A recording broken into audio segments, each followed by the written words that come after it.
Therefore a man shall leave his father and mother and be joined to his wife, and they shall be one flesh.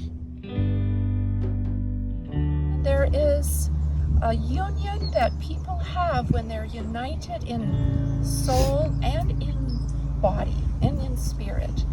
And that's why God made. He knew that we all needed some help with our soul. Not just help with natural life, but help with our spiritual life. And that's what I long that you could be for one another. There's this verse in Ecclesiastes that says, and a threefold cord is not quickly broken. Threefold cord. Like you have each other, but when God is involved, like you probably have heard this analogy of like it being like a triangle, God at the top, and when you come closer to each other, you come closer to Him. Or when you come closer to Him, you come closer to each other.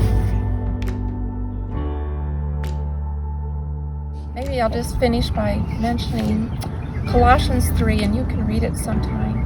Some people have likened Colossians 3 to being like the dressing room where the bride is getting dressed for her bridegroom. And that's the spiritual church is getting ready. And there's things to put off and things to put on. And one of the things is to put on love. He said it's the perfect bond. And it's what's going to hold you. The other day when we saw those drawings and pictures of your business, and I just thought of that today, what holds that all together. And that a lot of that is operating under a lot of pressure. But it has to have a strong bond. Because there's pieces in there, and you two are two individuals, and it takes a strong bond. And there's something, you know about it already. Just let it grow, keep growing. The same thing that you've got a hold of today.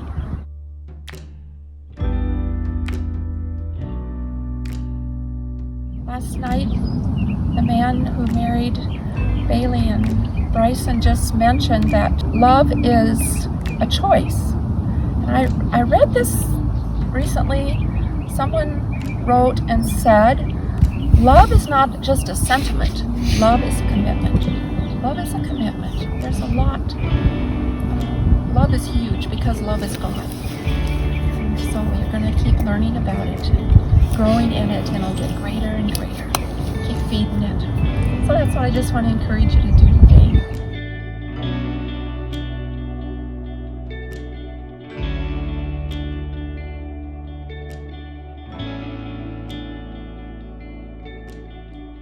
Or you take this lovely lady whose hand you hold to be your lawful wedded wife. I do. Kaelynn, you take this young man whose hand you hold to be your lawful wedded husband.